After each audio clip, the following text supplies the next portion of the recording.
8:14 de la mañana, muy buenos días, gracias por acompañarnos en Enfoques. Hoy vamos a darle seguimiento al tema de la UPAD con nuevas revelaciones que traemos en la portada de cereoy.com con respecto al proceso y al procedimiento que llevó la creación de esta unidad y con un tema muy específico que traemos en la portada. Y además hay una segunda noticia que surgió el día de ayer que también nos interesa abordar y es el tema del acuerdo al que llega Casa Presidencial junto con el Ministerio de Hacienda y la Contraloría General de la República en la disputa que se tenía sobre la aplicación de la regla fiscal y que ahora hay un acuerdo con respecto a este tema. Estos dos temas los vamos a abordar esta mañana con la ayuda de don Eli Feinsay, que nos acompaña para poder abordar este atropellado proceso de la UPAD que nos lleva ya en 5 días. Hoy es el 6º día en el que estamos conversando de este tema y don Eli, tengo que decirlo, todavía a estas alturas Casa Presidencial no nos ha entregado una información muy básica que solicitamos desde la semana anterior, que era el listado de las bases de datos a las cuales tuvo acceso la UPAD,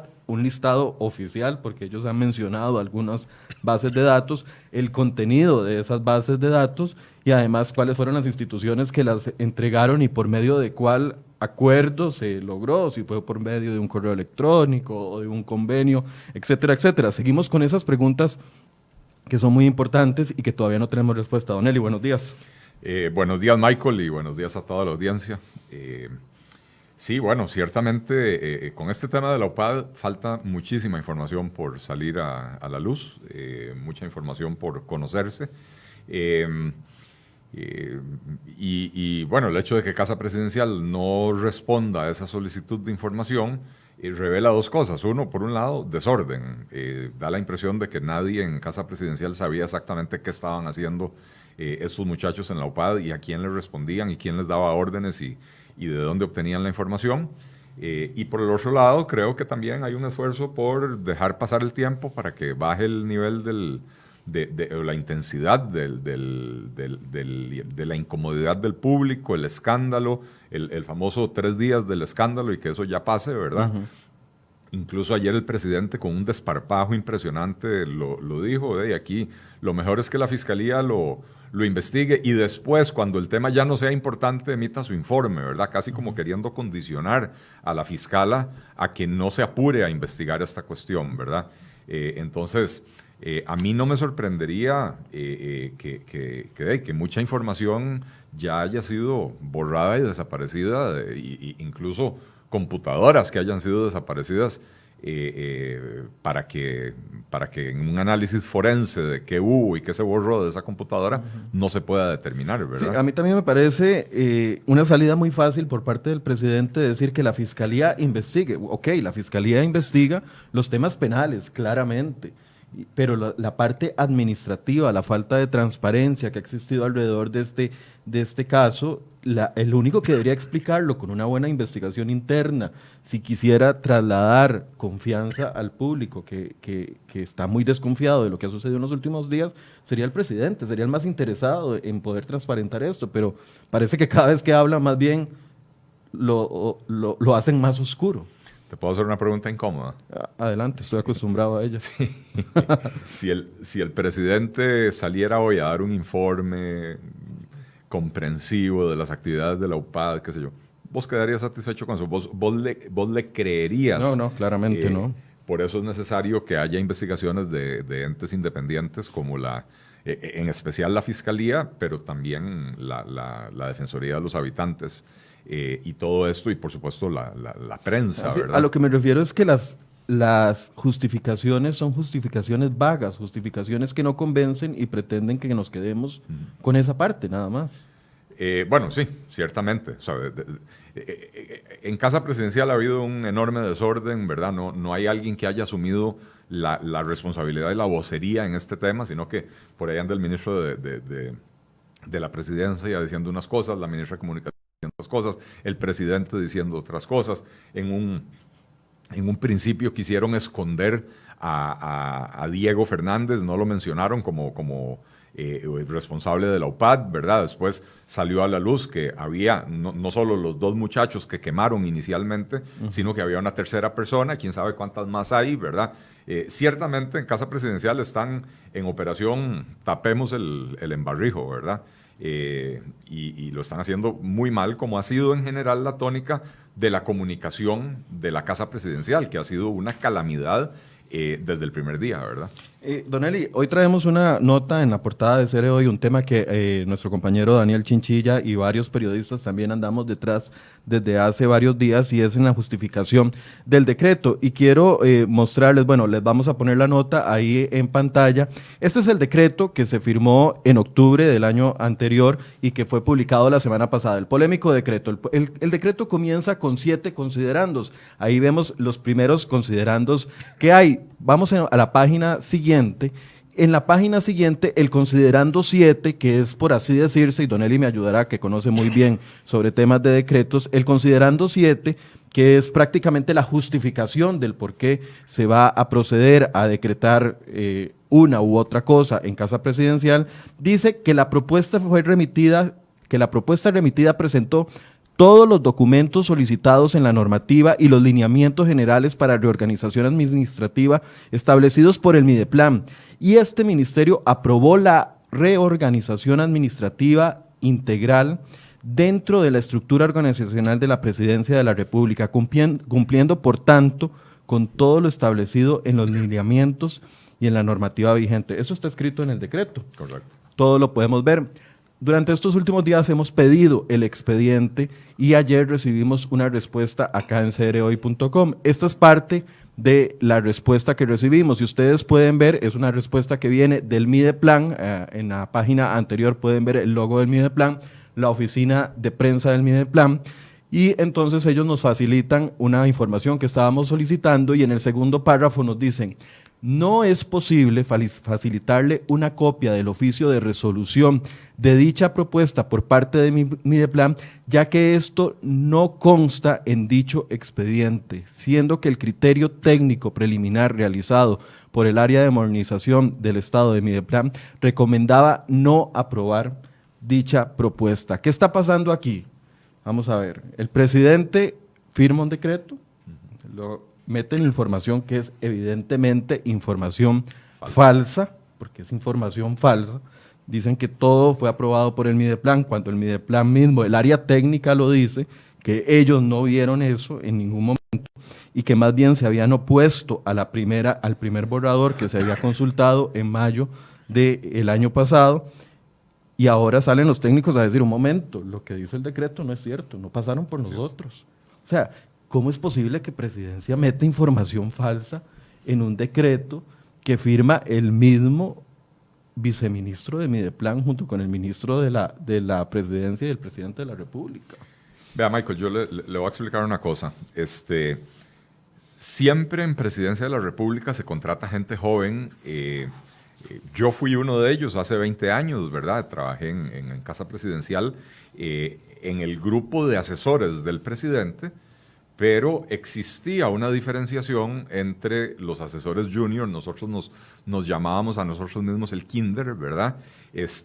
Jocosamente, y los asesores senior, que eran la gente con experiencia política, experiencia económica, experiencia en muchas áreas, en comunicación, que eran los que tenían el oído del presidente, ¿verdad? Los que le hablaban al oído al presidente. Los asesores junior, el kinder que nosotros jocosamente decíamos, nosotros hacíamos el trabajo de a pie, ¿verdad? Si a nosotros llegaba alguno de los asesores y nos decía: mire, necesito que me haga un estudio sobre el impacto que tendría X o Y medida, nosotros hacíamos ese estudio, ¿verdad?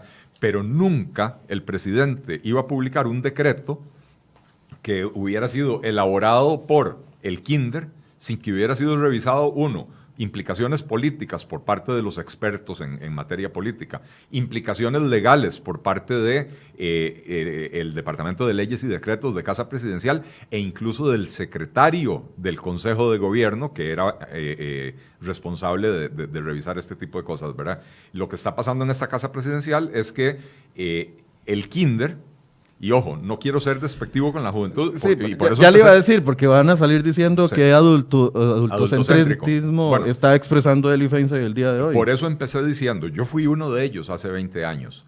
Y está bien, hay que tener juventud, porque se necesita, por un lado, gente que esté que sea capacitada para hacer trabajos, ¿verdad?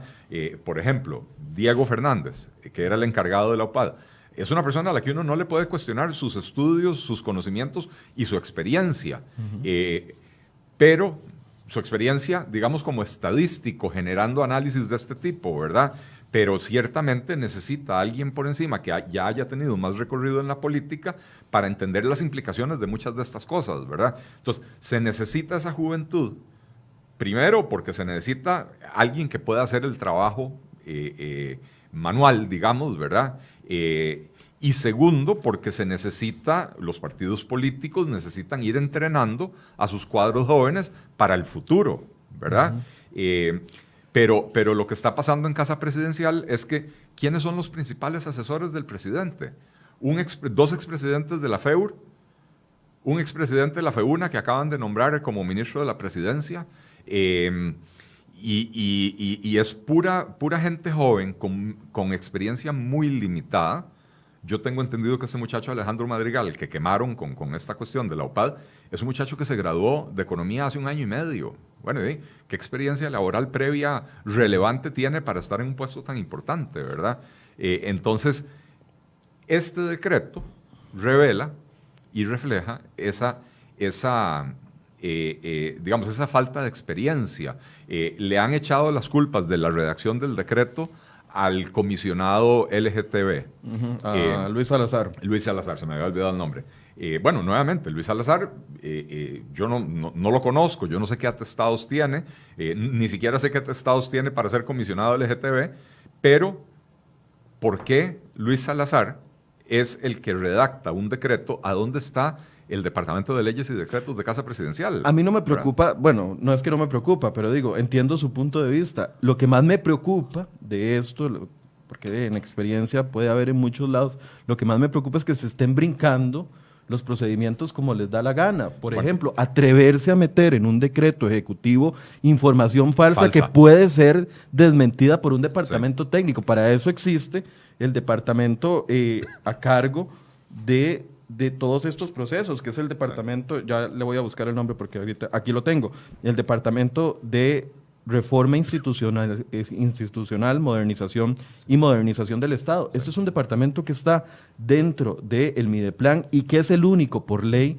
que puede aprobar la reestructuración de cualquier iniciativa que haya a nivel de cualquier ministerio o en la misma presidencia. ¿Por qué? Porque ellos tienen que ver los estudios técnicos, etcétera, etcétera.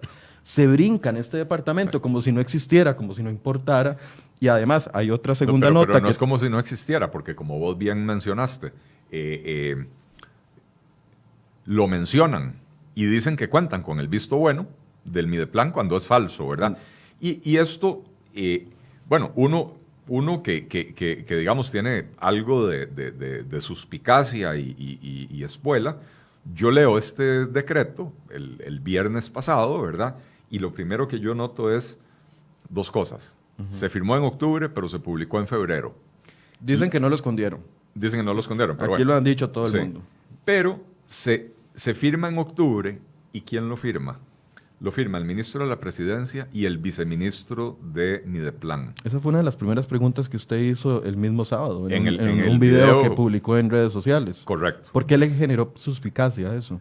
Porque, vea, es muy común que se aprovechen los viajes de los jerarcas para poner a los viceministros a firmar carambadas que los jerarcas por algún motivo no quieren firmar. O a veces al viceministro le toca firmar porque el jerarca está afuera y hay algo que urge, ¿verdad? Pero en este caso, evidentemente no había ninguna urgencia. Si esto se firmó en octubre, pero se publicó hasta en febrero, si la ministra Pilar Garrido estaba de viaje en octubre cuando se firmó, ¿por qué no se podían esperar 1 semana para que ella estuviera de regreso de su viaje y lo firmara ella? Entonces eso ya a mí me provoca una sospecha. ¿Por qué la ministra no lo firma? ¿Por qué la ministra no aparece firmándolo? Es que si esto se hubiera firmado el 15 de febrero y sale publicado el 17, entonces uno dice, sí, la ministra estaba de viaje, le tocó firmarlo al viceministro. Pero esto se firmó en octubre y se lo guardaron hasta febrero. ¿por qué la ministra no lo firma? Entonces, eso me provoca a mí suspicacia, ¿no? Digo, entonces, fue la pregunta que yo hice en ese video. ¿Por qué no lo firma la ministra? Y yo tenía fuertes sospechas de que no lo firma, una de dos, porque no estaba de acuerdo con el contenido de esto, o porque algo más había sucedido por ahí. Y resulta que no estaba equivocado, ¿verdad? Ahora tenemos la prueba documental de que Mideplan había rechazado la creación de esta unidad. Y entonces la ministra no puede firmar en contra del criterio técnico de su propio ministerio. Lo que yo no sé es cómo sí puede el viceministro. Este viceministro va a tener que enfrentar consecuencias legales por esa decisión en contra del criterio técnico de su propia entidad, ¿verdad? Pero entonces eso me provocó enorme suspicacia. Y lo otro es que ya después, usted sabe, Michael, usted es periodista, yo no, pero usted sabe que uno tiene sus fuentes y las fuentes le van informando a uno de cosas, ¿verdad?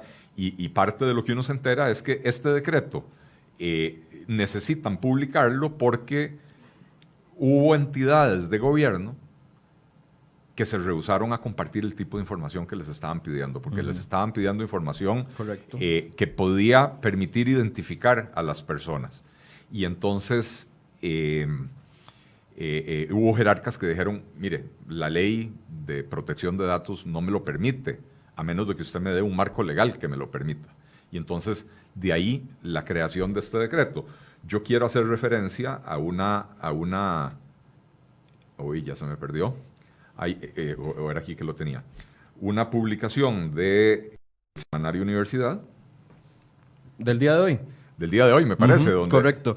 Esa información, yo sé cuál es la información que Don Eli nos va a facilitar mientras él la encuentra, pero es la información que también nosotros estamos consultando a Casa Presidencial desde el lunes anterior y a este momento no hemos obtenido respuesta. ¿Y cuál es esa pregunta que le hicimos? Es si la UPAT fue la que hizo la investigación de los profesores que se fueron de vacaciones durante la huelga. ¿Por qué queríamos preguntar eso? Porque queremos saber a qué acceso o a qué datos obtuvieron ellos. Y claramente para obtener esos datos y poder hacer un cruce de información entre profesores contratados y personas que salieron del país, hay que acceder a dos bases que tienen en algunos aspectos datos privados. Bueno, uno de ellos, el dato de los profesores, la planilla del MEP, y por otro lado, el dato de migración. Ahí está la portada, que los colegas del Semanario Universidad están publicando el día de hoy. Información de la que estamos detrás desde el lunes nosotros también. Evidentemente, ¿verdad? Con eso, y ahí lo tenemos en pantalla, para identificar a los, es que el titular lo dice, para identificar a los docentes huelguistas, usted tiene que tener información que le permita identificar a las personas. Eso precisamente es la definición de información confidencial, ¿verdad? ¿Había que hacer esa investigación? Sí, claro que había que hacer esa investigación. El MEP tenía que hacerla. El MEP tiene sus planillas y el MEP puede ir a solicitarle a Migración los estudios de movimientos migratorios de las personas que están en su planilla para determinar quién se fue a la huelga. ¿Por qué en Casa Presidencial? Es que para el MEP hacerlo es un asunto de control presupuestario. Si yo tengo un funcionario que me dijo estoy en huelga y resulta que está de vacaciones en Acapulco, entonces yo tengo que poder rebajarle el salario a esa persona, ¿verdad? ¿Por qué? Porque yo soy responsable del manejo de los recursos públicos. Yo como ministro, digamos, de Educación, soy responsable de los recursos públicos que me dieron para administrar. No es mi plata.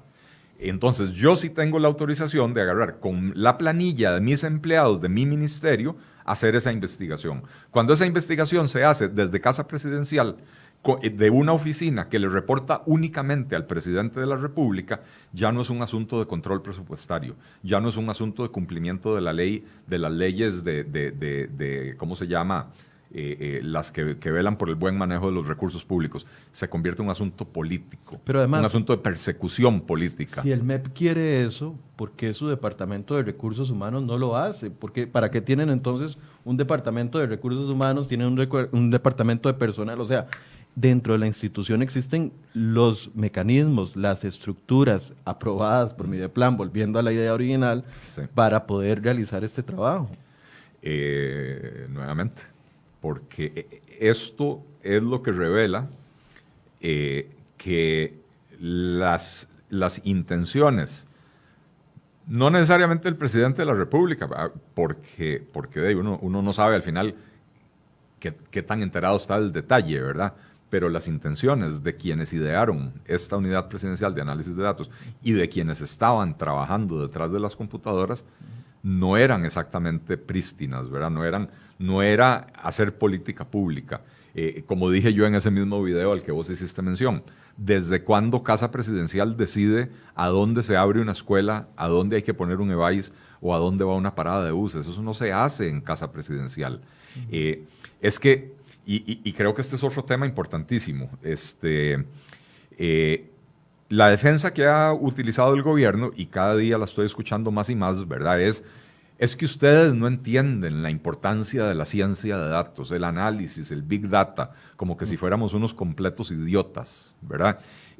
No, perdón, es que el Ministerio de Obras Públicas y Transportes tiene que estar haciendo análisis de datos para determinar patrones de flujo vehicular, etcétera. De hecho, hasta tiene un convenio con Waze para obtener información, pero esa información no es para saber dónde anda Michael Soto en la tarde. Esa información es para saber cuántos vehículos están yendo por la ruta A y no por la ruta B. Para saber si yo cierro esta ruta, por dónde puedo desviar a la gente. Eso es hacer política pública. Saber dónde fue Michael Soto en la tarde de ayer y si se reunió con Eli Feinsack en un café en Tres Ríos, eso no te permite hacer política pública, eso te permite hacer persecución política. Y por eso este tipo de análisis se tiene que hacer en las entidades técnicas. El otro argumento, en las técnicas, no las políticas. Presidencia es la entidad más política del gobierno por naturaleza. Así es y así tiene que ser, ¿verdad? No podemos pretender que la presidencia sea una carambada técnica. Los ministerios tienen responsabilidades específicamente técnicas. Lo otro que ellos están diciendo es que lo que ellos querían hacer era integrar bases de datos para poder hacer un análisis más global, ¿verdad? ¿Por qué? Porque el MOPT hace análisis de flujos de tránsito, por ejemplo, y en el Ministerio de Salud hacen análisis de hábitos alimentarios, de hábitos de ejercicios, etcétera, pero ellos quieren cruzar toda esa información para hacer una política pública integral. Perfecto, para eso existe Mideplan. Precisamente para eso existe Mideplan, ¿verdad? Para hacer esas políticas. Mideplan tiene la autoridad y la autorización para pedirle información a todas las instituciones. Nuevamente, información agregada, información anonimizada. Mideplan no necesita saber si Michael Soto sale a correr todas las mañanas o va al gimnasio. Mideplan necesita saber cuántas personas tienen esos hábitos, de qué edades son esas personas, de qué sexo, a dónde viven, etcétera. Pero no necesita poder identificar a las personas. Pero entonces Mideplan puede ir y pedirle a todas las entidades, mire, páseme esta información, páseme la otra información, ponerla en una sola base de datos, hacer análisis de Big Data y poder de ahí sacar patrones de conducta, poder sacar, determinar a dónde hay necesidades, a dónde hay faltantes, a dónde hay lo que sea, para hacer política pública integral. No es en la presidencia de la República, y menos con una oficina que depende directamente del presidente de la República. Esa es la gran diferencia, ¿verdad? Yo entiendo la importancia del análisis de datos. Entiendo y además celebro que se utilice la ciencia de datos para obtener evidencia que permita desarrollar mejor política pública. Lo que yo no puedo celebrar, es más, lo que yo no puedo condonar de ninguna manera es el diseño institucional de esta cuestión. El diseño institucional de haberlo puesto al servicio del presidente. Eso se convierte automáticamente en una oficina que permite el espionaje político. Yo no sé si lo llegaron a hacer o no. Lo censurable no es si ellos lograron obtener información personal de Michael Soto o de Eli Feinsack. Lo censurable es la intención de poder hacerlo plasmada en ese decreto, donde habla de que van a poder tener acceso a información confidencial, donde dicen que obtuvieron las autorizaciones del Ministerio de Planificación para crear ese adefesio, para que después venga el propio Ministerio de Planificación a decir, no es cierto, nosotros no autorizamos eso, para que después venga la Oficina de Protección de Datos de los Habitantes a decir, a nosotros no nos consultaron y no nos parece adecuado que hayan hecho esto, ¿verdad? Para que la ministra de Planificación no se haya atrevido a firmar ese decreto. y para que no se lo hayan consultado a otros ministros que debieron haber estado involucrados en un trabajo de esta naturaleza. Sí, yo no quiero caer en la tentación de responderle a la gente que está diciendo, como usted bien lo dijo, son unos estúpidos porque no quieren entender la importancia de la Big Data. No quiero caer en la tentación porque ese no es el meollo de este asunto. El meollo de este asunto es que se brincaron la legalidad, mintieron en un decreto para hacer la oficina que ellos querían hacer, Así es. no la que consultaron con la oficina técnica del Mideplan, que es la que puede decir. Y vea, don Eli, que bueno, esa es información que está en desarrollo y por supuesto la estamos trabajando acá en cereohoy.com, pero la oficina técnica del Mideplan, que tiene la gente, que tiene la capacidad y el respaldo legal para decir a dónde se hace una estructura nueva en el gobierno o no, cuando le presentaron esta idea en mayo del 2019, claramente dijeron que esa creación de estructura no podía gestarse desde Casa Presidencial, que tenía que hacerse un estudio técnico y tenía que gestarse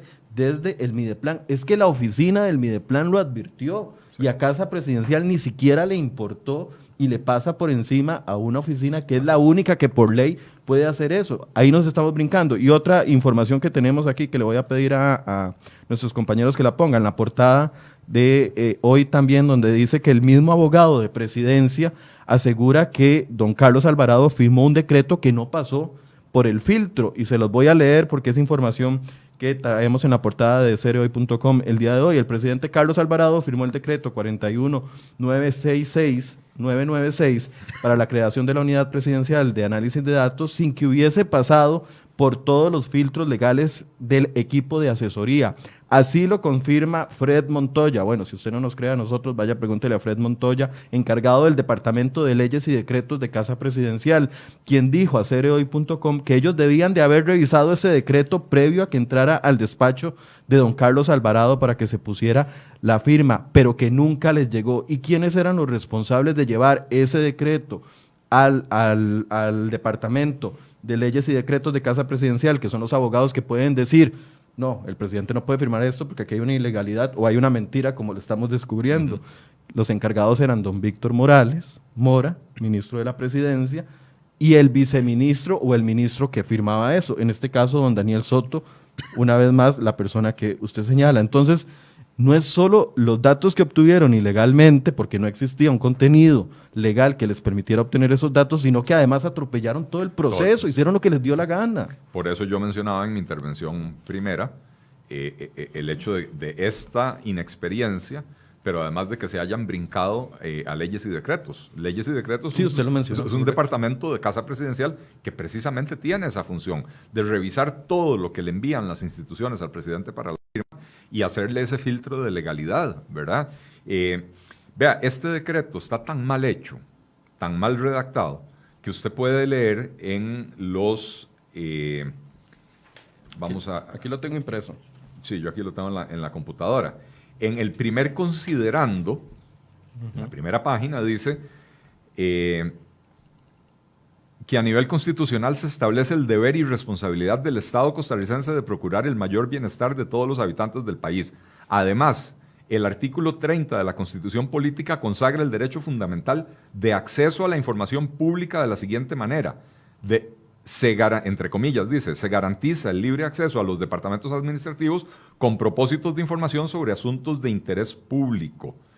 Por lo cual, dice, el Estado está obligado a garantizar el ejercicio de este derecho según lo estipulado en la Carta Magna y demás instrumentos internacionales ratificados en esta materia. Están usando el artículo 30 de la Constitución, que consagra el derecho de acceso a la información pública, como una justificación para que Casa Presidencial tenga acceso a información confidencial. Pero usted se lee el artículo 30 de la Constitución Política y aquí dice, artículo 30, se garantiza el libre acceso a los departamentos administrativos con propósitos de información sobre asuntos de interés público. Quedan a salvo los secretos de Estado. Y entonces usted va y se fija en qué sección de la Constitución está esto. Y esto está en el título cuarto, o la sección, ¿cómo se llama? El título cuarto de la Constitución, que se llama Derechos y Garantías Individuales. El artículo 30 de la Constitución está consagrando el derecho de los individuos, de los ciudadanos, de tener acceso a la información pública que generan las instituciones públicas. Es el famoso derecho de petición que los periodistas usan todo el tiempo, ¿verdad? O sea, esto le da al ciudadano derecho de tener acceso a la información que tienen las entidades públicas. No le da derecho al presidente de tener acceso a la información confidencial, al presidente o a su unidad de análisis de datos, a tener acceso a la información confidencial de las personas, ni siquiera con el propósito de política pública. Es que eso está regulado en la ley, ¿verdad? Entonces, este decreto, evidentemente, a ver, no pasó por leyes y decretos, quien lo redactó no tiene la menor experiencia ni conocimiento de la ley. Ojo, yo no soy abogado, pero soy capaz de hacer este análisis, es decir, a ver, ¿qué dice el artículo 30 y a quién le está dando la Constitución ese derecho? Porque la Constitución tiene diferentes segmentos y tiene uno muy, muy fuerte y muy importante, que es el de derechos y garantías individuales. Después tiene otros títulos que tienen que ver con garantías sociales y derechos y garantías sociales, es el título quinto de la... Pero este artículo 30 está dentro del título de las garantías individuales. Y entonces uno no puede confundir y pretender que ese acceso a la información, que es un derecho del ciudadano, le da derecho a Casa Presidencial a tener acceso a información confidencial de las personas. O sea, por todas partes este decreto es un adefesio jurídico, pero además, insisto, Michael, aquí lo importante no es si Casa Presidencial logró llegar a tener información confidencial de las personas o si la utilizó de una manera o de otra.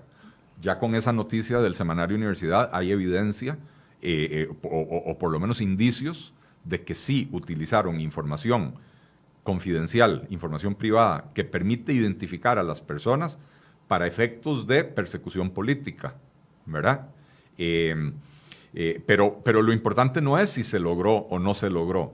Lo importante es, o lo censurable es, la intención de poder violentar la propia constitución política con un decreto arrogándose derechos que la Constitución no le da al mandatario para invadir la intimidad de las personas protegida por el artículo 24 de la Constitución. Y además, don Eli, bueno, el fin no justifica los medios, aunque la unidad hubiese hecho trabajos como los que han presentado y fuesen trabajos útiles para el país, como sale la ministra de Educación hablando hoy en un medio de comunicación diciendo que la UPAD le ayudó en varias cosas, aunque esos resultados sean buenos, el fin no justifica los medios. No te podés brincar las leyes, no te puedes brincar la Constitución solo porque crees que vas a hacer algo muy bueno. Es que no se puede. Yo creo que es un principio del que todos hablamos, el principio de legalidad. El Estado solo puede hacer lo que la ley y la Constitución le permite.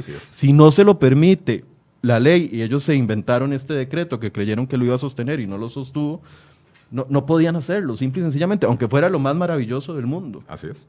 El fin no justifica los medios, pero además, vuelvo a repetir, una entidad que se dedica a la formulación de políticas públicas no necesita tener acceso a información que le permita identificar a cada uno de los ciudadanos. Necesita información agregada que le permita determinar patrones de conducta, carestías, carencias, etcétera, para poder desarrollar esa política pública. Vuelvo a repetir, ¿verdad? Es un objetivo válido de política pública poder determinar si hay zonas geográficas del país donde hay mayor incidencia de ciertas enfermedades. El dengue, por ejemplo, el Zika, o tal vez el cáncer gástrico. Y entonces hay que ir a ver por qué en esa zona geográfica hay mayor incidencia de cáncer gástrico. ¿Será que están comiendo diferente? ¿Será que en esa zona están usando pesticidas que provocan esas enfermedades? Lo que sea, ¿verdad? Pero quien está diseñando esa política pública no tiene ningún motivo y no tiene ninguna necesidad de saber que el paciente con cáncer gástrico se llama Perico de los Palotes, cédula 27141783. No necesita eso para hacer la política pública. La Caja Costarricense del Seguro Social sí necesita saber quién es el paciente cuál es su nombre y cuál es su cédula para saber a dónde ubicarlo para poder darle el tratamiento necesario. Pero para diseñar una política pública general no hace falta conocer a la persona, ¿verdad? Hace falta conocer los agregados de información. Y entonces por eso digo yo, este concepto de la unidad de análisis de datos, dependiendo exclusivamente de la oficina del presidente de la República, es un adefesio, pero además es para mí, el peor atentado contra la constitución política cometido desde Casa Presidencial en no sé cuántas décadas en este país, ¿verdad? Yo nunca había visto algo así.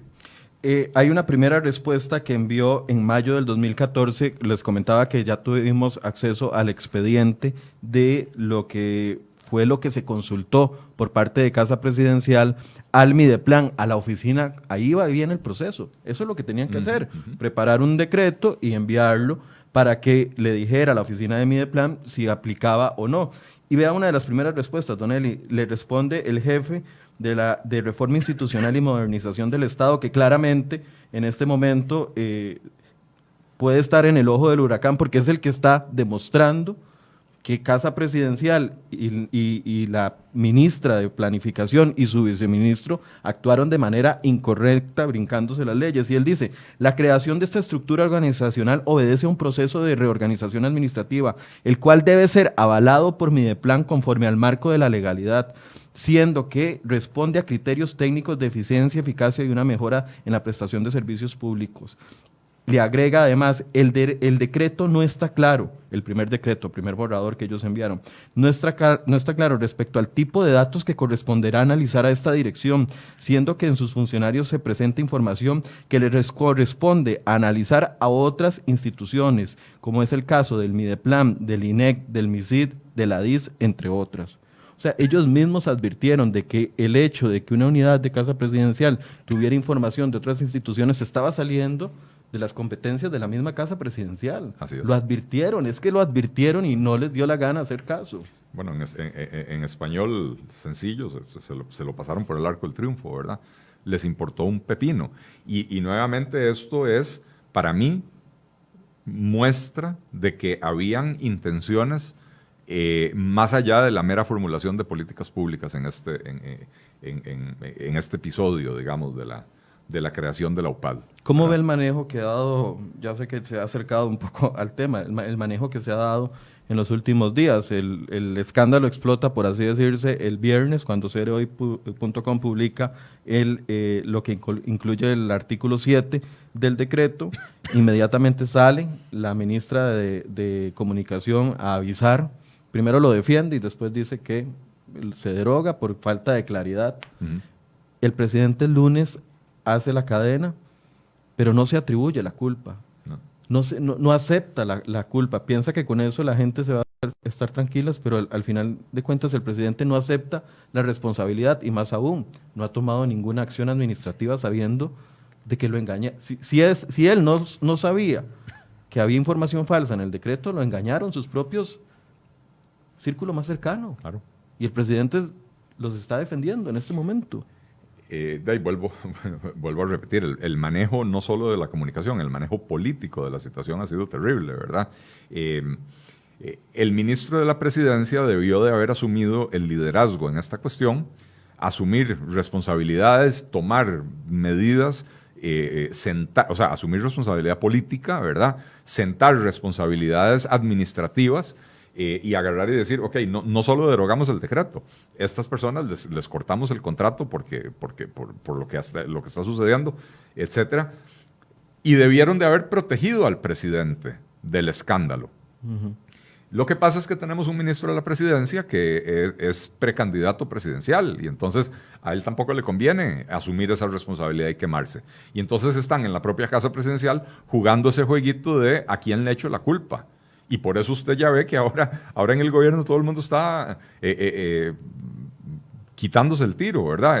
Ayer, si no me equivoco, fue el ministro de Seguridad el que dijo, francamente me enteré por la prensa de la existencia de esta cuestión, ¿verdad? O sea, ¿cómo va a ser que una unidad que está obteniendo datos sensibles que hasta podrían ser útiles para la seguridad pública y el ministro de Seguridad no está enterado?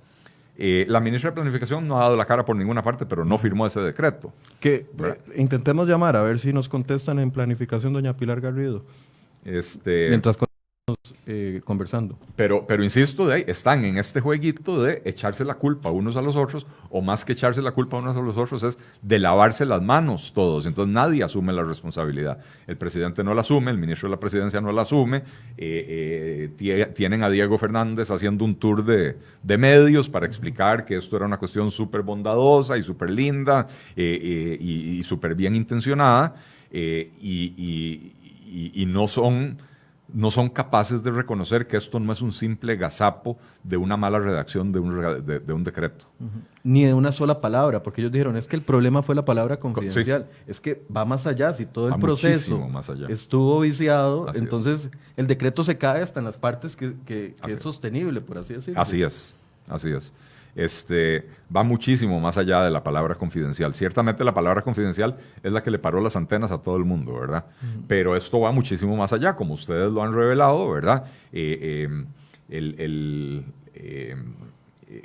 hecho de que el propio Mideplan está diciendo, y aquí está documental, ¿verdad? Aquí está la prueba que dice, Mideplan dice, nosotros no autorizamos y no recomendamos crear esa unidad, y sin embargo en el decreto le quieren echar la responsabilidad a Mideplan de haberlo autorizado, ¿verdad? O sea, por todas partes está mal esta situación.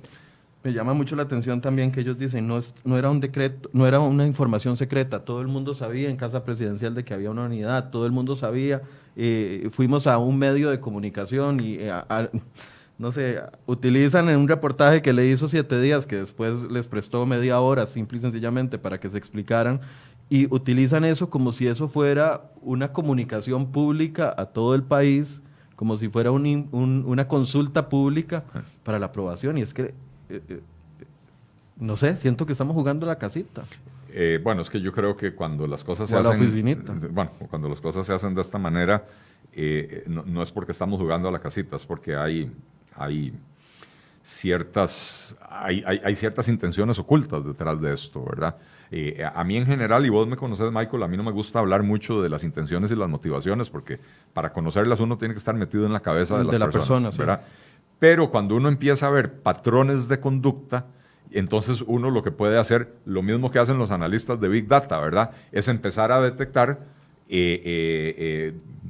patrones de conducta, ¿verdad? Que uno puede comparar con otras situaciones, ¿verdad? Entonces, cuando uno le suma a esto de la UPAD todo lo que ha venido sucediendo, ¿verdad?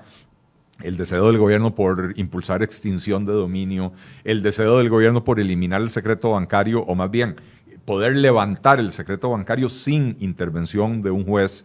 Que yo no sé cómo el presidente va a seguir defendiendo eso después de este episodio de desconfianza. Yo no sé cómo el presidente va a seguir defendiendo nada en los próximos 2 años, porque aquí perdió por completo la confianza que le quedaba al pueblo en él, ¿verdad? Y esto es muy grave porque le quedan más de 2 años todavía al gobierno, 2 años y 2 meses, y es muy temprano para que un gobierno quede atascado en un escándalo que ha llegado hasta el más alto nivel. Porque, vea, el otro día lo decía, no me acuerdo quién, en un programa radial, pero decía, mire, en la trocha, ya me acordé y démosle el crédito, Randall Rivera decía, en la trocha, Laura Chinchilla fue la que denunció, y sin embargo la trocha fue el evento que marcó o definió a la administración de Laura Chinchilla. En el cementazo, dice, todo el mundo hablaba del Big Chief y todo el mundo asumía que Luis Guillermo Solís, pero nunca hubo una acusación formal ni ninguna demostración fáctica del vínculo de Luis Guillermo Solís con esa cuestión. Hasta el momento. Hasta el momento. Y el cementazo fue el evento que definió al gobierno de Luis Guillermo Solís. Y entonces decía Randall Rivera, que me pareció muy interesante, ¿qué pasa si este es el evento que define a la administración Carlos Alvarado? En primer lugar, aquí sí hay comprobación de que esto estaba directamente en Casa Presidencial. El presidente firmó el decreto, por lo cual no puede alegar desconocimiento. Y es muy temprano, porque le faltan todavía 2 años, para que este evento atasque por completo las ruedas del gobierno, ¿verdad? Esto va a ser malo no solo para el gobierno, va a ser malo para el país, ¿verdad? Porque en este año, el tercer año del gobierno, todavía es necesario impulsar reformas muy importantes. La reforma del empleo público, la reforma del Estado. Algo hay que hacer con la Caja Costarricense del Seguro Social para facilitar la formalización de la gente, ¿verdad? O sea, hay un montón de cosas muy importantes que todavía hay que hacer y el tercer año del gobierno todavía debería de ser útil. El último año es más difícil porque rompieron los fuegos electorales, ¿verdad? Pero es que vea qué lectura más básica y perdón, voy a decir la palabra que yo como ciudadano, no como periodista, como ciudadano pienso, vea qué lectura más pobre salir a decir que los fuegos electorales empezaron ya a partir de un error del gobierno. Exacto. Es que el PAC, ¿cuándo va a ser el momento en el que el Partido Acción Ciudadana asuma responsabilidad de sus propios actos? O sea, siguen sin entender de que esto es producto de su propio, aquí están los documentos, de su propia cabezonada de impulsar un decreto sin base legal. Entonces ahora tratan de distraerlo y por supuesto hay un montón de tuiteros y de gente en redes sociales aplaudiéndoles diciendo, sí, y hasta fue tendencia Fabricio Alvarado en un tema de cuestionamiento al gobierno. Es que esa es la estrategia, entonces. Nos va a meter en esa estrategia el presidente de la República minimizando su responsabilidad en este caso. Bueno, vos hacías la pregunta de cuándo va el gobierno o el PAC a asumir la responsabilidad por sus propias acciones. Bueno, eso requiere de una cierta madurez y precisamente madurez es lo que falta en esa casa presidencial, ¿verdad? Y tiene mucho que ver con lo que estaba yo comentando al puro principio, ¿verdad? La madurez no es sinónimo o digamos, la vejez no es sinónimo de madurez. Yo conozco mucha gente adulta y adulta mayor que llegaron a esas edades sin haber madurado, ¿verdad? Pero en general la experiencia, el camino recorrido, le va forjando a uno el carácter, el temple, y entonces uno va adquiriendo experiencia y madurez con el tiempo. Bueno, cuando usted tiene en casa presidencial básicamente una estructura paralela, porque si hasta el director de leyes y decretos, que ojo, es nombrado por el presidente de la República, no es un funcionario que cayó de Marte y nadie lo conocía. No es la oposición, para aquellos que quieren limitar las críticas al gobierno con temas electorales o así temas de partidos políticos. No, exactamente. Fue nombrado por el presidente. El anterior director de leyes y decretos había sido nombrado por Luis Guillermo Solís. Se mantuvo durante este gobierno, en algún momento presentó su renuncia y entonces el presidente Alvarado tuvo la oportunidad de nombrar a un jefe de leyes y decretos a su antojo, ¿verdad? Pero entonces en casa presidencial está funcionando una estructura paralela que le responde directamente al presidente y se brinca por completo la institucionalidad formal de la casa presidencial.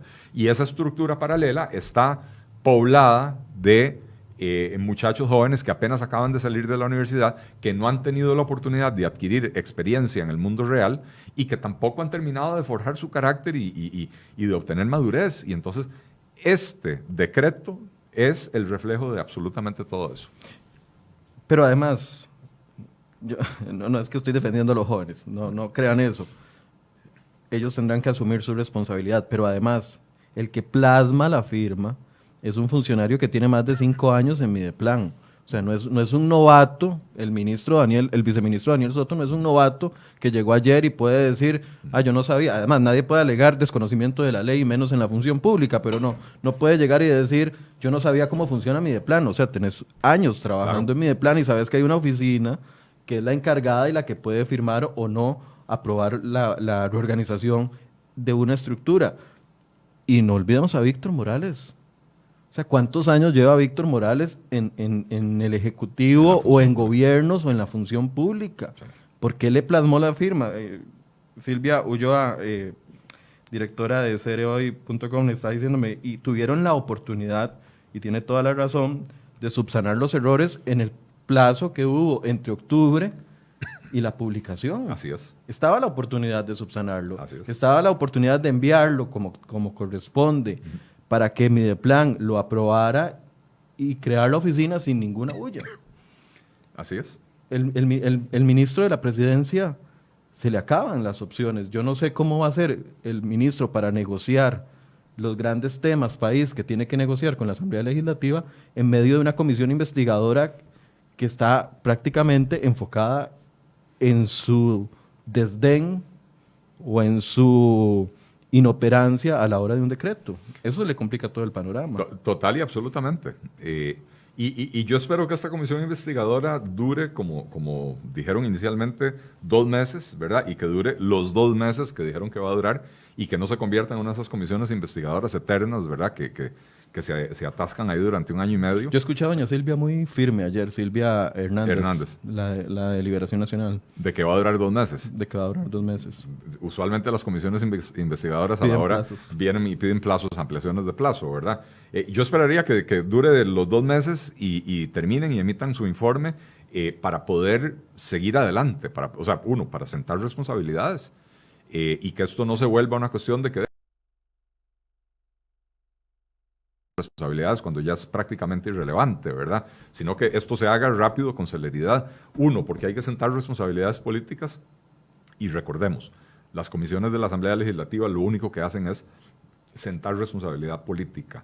No son investigaciones penales. Eso le corresponde a la Fiscalía, ¿verdad? Entonces, que se puedan sentar las responsabilidades políticas, que se tomen las decisiones que se tienen que tomar y que el país pueda seguir adelante a pesar de este evento que realmente es mucho más grave que un mero gazapo como ha pretendido el presidente de la República. Incluso ayer en la actividad del Día Nacional del Empresario agarró y dijo que él le agradecía a don Miguel Ángel Rodríguez porque lo había calificado, ahora no recuerdo la palabra, ¿verdad? Pero lo había calificado algo así como de una enorme imprudencia o una cosa así por el estilo. Creo que don Miguel Ángel dijo que prefería pensar de que era una torpeza política. Una torpeza. Prefería pensar de que era una torpeza política que una mala intención. Sí, bueno, que prefería pensar, pero no necesariamente lo que piensa. Es su percepción, claramente. Claro, pero sí, el presidente Alvarado le agradece a don Miguel Ángel Rodríguez de que lo haya catalogado de torpeza política y creo que lo que el presidente Alvarado está pretendiendo es que la gente crea que fue una verdadera torpeza y no algo bastante más oscuro como lo que se está evidenciando que fue, ¿verdad? Precisamente, ¿por qué? Porque lo hicieron a pesar y en contra del criterio de Mideplan, porque mintieron en el propio decreto, porque el decreto lo hicieron sin conocimiento ni siquiera del marco legal que lo tenía que regular, ¿verdad? Porque el ministro de Seguridad dice, yo me enteré de la existencia de esto por la prensa, porque la Oficina de Protección de Datos de los Habitantes dice, a nosotros no nos consultaron y no nos parece adecuado que hayan hecho esto, ¿verdad? Por todas partes está saliendo a la luz que esto se hizo con absoluto desprecio por la legalidad y la institucionalidad. ¿Cómo mina la ya desconfianza que existía y con la que hemos estado tratando de construir para poder reactivar la economía, para poder reactivar el empleo? Ayer teníamos acá a don Enrique Egloff, que lo sentí muy prudente, honestamente, y entiendo que el sector industrial tampoco quiere que ya la confianza que está por el piso se hunda todavía más. Obviamente los sectores productivos están interesados en que la confianza no se mine más, pero es que no hay forma de ayudarle al gobierno con estas actitudes. Yo creo, y es algo que el gobierno no ha querido entender, y es que la confianza no sube ni baja por lo que la prensa reporte. La confianza sube o baja como consecuencia de lo que el gobierno dice y de otros eventos sobre los cuales el gobierno no tiene ningún control, ¿verdad? El coronavirus, una guerra en el Medio Oriente que dispara el precio del petróleo, etcétera, ¿verdad? Pero no es culpa de la prensa que lo informa, que la confianza baja.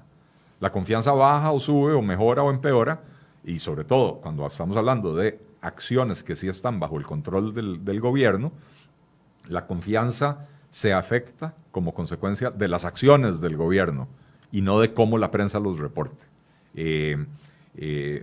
Yo tengo un amigo que siempre me ha dicho que trabajamos juntos en una junta directiva y siempre decía, la mejor comunicación es hacer bien las cosas. porque entonces si usted está haciendo bien las cosas, es fácil explicarlas, es fácil comunicarlas y usted no necesita 28 expertos para encontrar el lenguaje correcto para comunicarlo. Cuando usted necesita 28 expertos para hacer lo que se llama spinning político, es porque usted no está haciendo las cosas tan bien y entonces tiene que encontrar la forma de comunicarla para cambiar la percepción. La confianza depende, en este caso específico, de las acciones del gobierno y este tipo de acciones definitivamente minan la confianza y sobre todo, Michael, cuando uno las pone en el contexto, como decía anteriormente, de todo lo que ha venido impulsando este gobierno. Que ese era el tema original que queríamos tratar hoy, claro, pero definitivamente la actualidad nos está consumiendo. Nos está consumiendo. Pero el levantamiento del secreto bancario. Vea, dicho por el ministro, es que, a ver, quiero apuntar eso que usted está diciendo porque es muy importante, achacándole a la fuente oficial, no es un invento de la prensa. El levantamiento del secreto bancario, ¿quién fue el que ensució la cancha? Ministro de Hacienda. El ministro de Hacienda diciéndolo ante los diputados. Así es. ¿Cuál es el otro? El reglamento del INBU. ¿Quién ensució la cancha? El INBU. El INBU tratando de sacarle el 10% de los terrenos a la gente que quiere segregar en zonas rurales. Y ojo, con la misma excusa, fue un error. Ahora dicen que fue un error, ¿verdad? Pero bueno, seguimos con... El aguacate. El aguacate, que hasta el momento el presidente Carlos Alvarado no había hecho grandes manifestaciones y ahora que perdieron el primer juicio, el presidente Carlos Alvarado dijo, no, yo estoy de acuerdo con esa política y la vamos a mantener, no hay ningún motivo para eliminarla. Bueno, vamos a perder el segundo juicio, que es el que nos va a salir caro, que es el de la Organización Mundial de Comercio, ¿verdad? Donde un funcionario ya de Procomer dice, hay pocas probabilidades de que ganemos eso. Así es. Con un costo, creo que han dicho, de 600 o 700 mil dólares, solo la defensa, más las sanciones que nos puedan imponer, ¿verdad? Que van a ser multimillonarias. Tenemos el tema de ¿cómo se llama? Se me fue ahora. Bueno, el tema, insisto, de la extinción de dominio, que es un proyecto que en diferentes momentos y diferentes administraciones han querido impulsar, y esto viene, por lo menos que yo recuerde, desde la época de Laura Chinchilla. O sea, no es de cosecha exclusiva del PAC, pero el PAC ciertamente ha intentado reintroducirlo o introducirlo en diferentes ocasiones. ¿Y qué es extinción de dominio? De ahí es básicamente quitar la necesidad de que un juez determine que usted cometió un delito y entonces a partir de eso quitarle la propiedad que usted obtuvo producto de ese delito. Eso ya existe en la legislación. Si a usted lo encuentran culpable de un delito y producto de ese delito usted obtuvo propiedades, qué sé yo, se puede decretar, no recuerdo, creo que la figura es el comiso, comiso mediante el cual el juez decreta y dice, no, como esto viene de un origen ilícito, pasa a manos del Estado. El Estado puede disponer de eso, ¿verdad? Muchas veces, digamos, si tiene que ver con drogas, pasa al control del Instituto de Control de Drogas y entonces esos comisos y decomisos son una fuente importante de ingresos para el Instituto de Control de Drogas, etcétera, ¿verdad? Pero cuando el juez determinó la existencia de culpabilidad, lo que se pretende con extinción de dominio, es brincarse al juez. Es que un funcionario público diga, yo sospecho que X ciudadano está en actividades ilícitas, por lo tanto le voy a ir a quitar la casa y el carro, y después, si él demuestra que no estaba en actividades ilícitas, se las devuelvo, si es que todavía existen, ¿verdad? Entonces es una suma de actuaciones y de ideas. El etanol, nos quieren prácticamente forzar a utilizar etanol, que está demostrado que no tiene ninguna ventaja ambiental.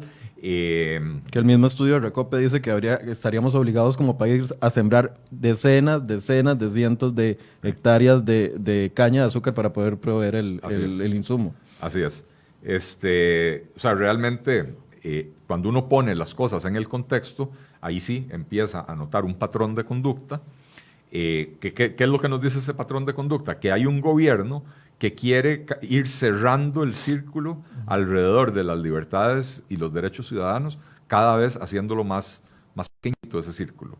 Cada vez nos van quitando derechos. Cuando hablaban de extinción de dominio era en nombre de la seguridad, ¿verdad? Estamos perdiendo la lucha, la guerra contra las drogas, hay que darle mejores herramientas a las autoridades. Cuando hablaron de secreto bancario, estaban hablando en nombre de de la reducción de la evasión fiscal, ¿verdad? Hay mucha evasión, tenemos que darle a Hacienda la posibilidad de pararla en seco. Bueno, pero ahora ya vinieron a meterse con, ya no con delitos o potenciales delitos como el narcotráfico o la evasión fiscal, sino que ahora ya vinieron a meterse con la vida privada de las personas para no sabemos qué objetivos, ¿verdad? Y entonces, por eso digo yo, se va cerrando el círculo, se va haciendo cada vez más estrecho, más estrecho, más estrecho, hasta que dejan al ciudadano en una situación de total indefensión. Si me pueden quitar mi propiedad sin juicio, si me pueden abrir mis cuentas bancarias sin orden de juez, ¿verdad? Y si finalmente pueden intervenir mi computadora, mi teléfono, pedirle a la caja mi expediente médico, etcétera, y tener información privada mía que no se necesita para la política pública, algún objetivo se persigue con eso. Bueno, ya lo vimos ahí, ¿verdad? La UPAD participó en la investigación de cuáles profesores se fueron a la huelga. Ojo, yo no estoy diciendo que no había que hacer la investigación. No, la tenía que hacer el MEP. La tenía que hacer el MEP. Así de claro, la tenía que hacer el Ministerio de Educación Pública, que es el jefe de esos profesores. Así es. Y ni siquiera la tenía que hacer el ministro del MEP. La tenía que hacer el departamento encargado de la planilla y de asegurarse de que no se le pague a nadie más de lo que se le debe pagar y no se le pague a nadie los días que no fue a trabajar, ¿verdad? Con ese enfoque era correcto hacer la investigación, no en Casa Presidencial. Nos está quedando el tema de regla fiscal. Quiero hacer una pausa nada más para mostrarles las principales informaciones que tenemos en la portada de cereoy.com. Hay un grupo de personas que está comentando con justa razón o con respetamos sus opiniones diciendo de que no les gusta el enfoque que estamos haciendo o las notas o los documentos que estamos presentando, que eso no es periodismo. Quiero explicarle algo. El periodismo tiene varios géneros. En el periodismo informativo usted podrá tener las dos posiciones balanceadas, sin cuestionamientos, pero hay otro género de periodismo que es el periodismo que hace denuncia. ¿Qué hacemos acá en Cereoy? Lo hemos hecho con el cementazo. Al principio del cementazo todo el mundo dudaba de nosotros, absolutamente, hasta los medios de comunicación, colegas. Dudaban de nosotros, nos decían que estábamos desequilibrados, nos decían de que no estábamos presentando la otra cara porque la otra cara se estaba escondiendo, como se está escondiendo hoy la ministra de Planificación, que no nos quiere dar la opinión. Eso sucede. El periodismo de denuncia es un periodismo válido, más cuando hay documentos de por medio. Si el cementazo nos hubiéramos quedado nosotros con las explicaciones, aunque fueran ilógicas, irrelevantes, injustificadas, entonces en este momento no estarían a punto de juzgarse personas. No se hubieran perdido fondos públicos, si hubieran perdido fondos públicos y ustedes no lo sabrían. Entonces quiero que quede claro para ustedes la posición de nosotros, no que los quiera convencer, pero existe un periodismo de denuncia que se va con la documentación y puede cuestionarle a las autoridades, y eso es lo que estamos haciendo el día de hoy y lo que hemos hecho en muchas de nuestras notas. Veamos algunas de las informaciones más importantes que traemos en la portada de Cereoy el día de hoy. Cereoy Noticias presenta las 5 del día. Bien, parte de la información es que geólogos y sectores políticos proponen reactivar minería a cielo abierto en el país, pero el jerarca del MINAE cree que esos geólogos deberían de dedicarse a otras actividades ligadas a su profesión. ¿Qué es lo que opinó el jerarca del MINAE? Lo puede encontrar en nuestra portada. Además, a raíz de los últimos acontecimientos, un grupo de militantes del Partido Acción Ciudadana evalúa salirse de esa agrupación política y formar un nuevo partido político tras los desaciertos del gobierno de don Carlos Alvarado y de don Luis Guillermo Solís. Un reporte completo sobre el tema que abordamos hoy en Enfoques, y es que el gobierno de Carlos Alvarado se inventó información al crear la Oficina de Datos Confidenciales. Dijo que el Mideplan lo había aprobado cuando eso es totalmente falso. Pero no solamente se trató de información falsa, el presidente Carlos Alvarado firmó el decreto para crear la OPAT sin que hubiese pasado por todos los filtros del equipo de asesoría legal. Eso lo confirmaron los mismos abogados del Departamento de Leyes y Decretos de Casa Presidencial. Y también el lamentable asesinato que hoy se va a indagar el día de hoy sobre la muerte de un líder indígena. El gobierno de Carlos Alvarado alardeó de haber desalojado 2 fincas en el territorio indígena de Salitre en Punta Arenas. Sin embargo, fueron los mismos indígenas quienes corrieron el peligro y luego el gobierno participó del acto protocolario.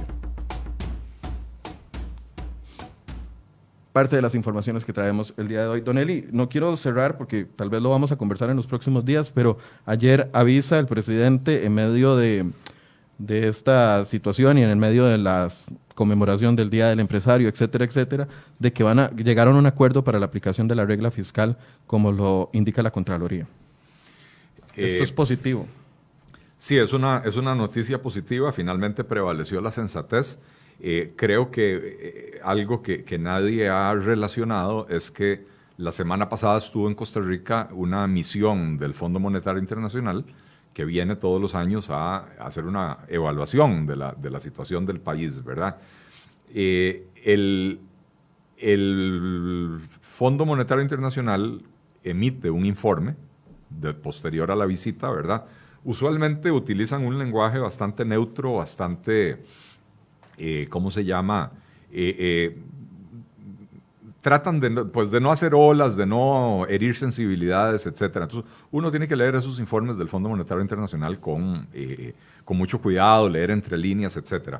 Ahora, el Fondo Monetario Internacional esta vez no se ahorró palabras, ¿verdad? Dijo claramente que el déficit fiscal es la principal amenaza a la estabilidad macroeconómica del país. Dijo que además le preocupa que, a pesar de que es la principal amenaza a la estabilidad macroeconómica, el déficit sigue creciendo y el Fondo Monetario no prevé que vaya a disminuir significativamente en el corto plazo, ¿verdad? Le hace un llamado al gobierno a hacer recortes significativos en el gasto público, que no basta con las medidas que se han tomado. Manifiesta su preocupación por la implementación incompleta de la reforma fiscal y en particular de la regla fiscal, ¿verdad? Y lo otro que analiza las propuestas del ministro de Hacienda que hizo hace un par de semanas en la Asamblea Legislativa, cuando dijo que iba a reducir la evasión a la mitad y a vender activos, etcétera, y dice, bueno, la mayoría de esas medidas tienen plazos de implementación que exceden lo que el país necesita para resolver el problema en el corto plazo, ¿verdad? Entonces, creo que el llamado de atención del Fondo Monetario Internacional fue muy claro y al ministro de Hacienda o al Ministerio de Hacienda no le quedó más que reconocer que sí, la regla fiscal hay que cumplirla como lo dice la Contraloría General de la República, que era la interpretación más estricta. El gobierno quería una interpretación más laxa que le permitiera hacer crecer el gasto público más de lo que realmente se pretendía con la regla fiscal, ¿verdad? En un momento la Contraloría había calculado un ahorro, dependiendo del tipo de interpretación de la regla fiscal que se aplicara, un ahorro de 433 mil millones. Correcto. Entonces podríamos dar por un hecho de que eso se va a lograr. No es un ahorro, Michael, es evitar gastar 433 mil millones de colones más. Creo que hay que ser preciso cuando a la gente se le explica, porque sí, por favor, explíquenos. El gobierno ha hablado de que, cuando se opuso a la interpretación de la Contraloría, el gobierno dijo que los iba a obligar a recortar el gasto y que entonces dijo el presidente que había que cerrar 5 o 6 instituciones y que si alguien le decía cuáles eran las instituciones que había que cerrar, que entonces él procedía, ¿verdad? Y no es cierto. Lo que pasa es que el presupuesto del 2020 tiene un incremento con respecto al del 2019, no recuerdo la cifra exacta, alrededor de 800 mil millones de colones de incremento del gasto. Pero si se aplica la regla fiscal, entonces el incremento del gasto, en vez de ser esos 800 mil millones, va a poder ser un poquito menos de 400 mil millones de colones. Vamos a gastar menos. Vamos a gastar menos, vamos a gastar más que el próximo año, pero menos que lo que el presupuesto permite, ¿verdad?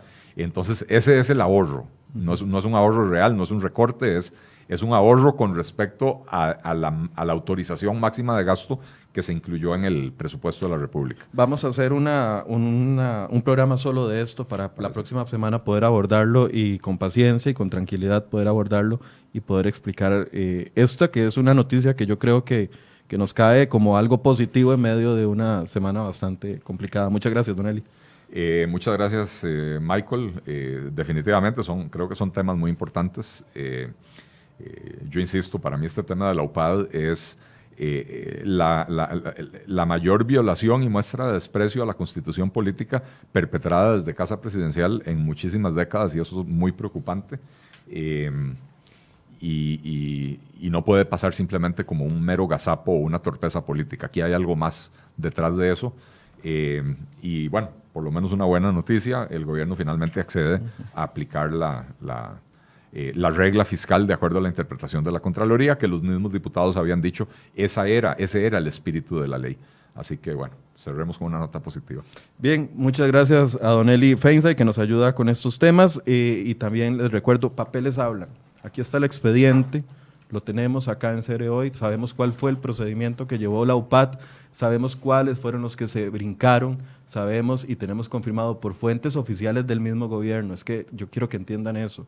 No es cualquier persona el que dijo que el decreto no pasó por la oficina adecuada en Casa Presidencial. Es el jefe de leyes y decretos de la oficina de Casa Presidencial.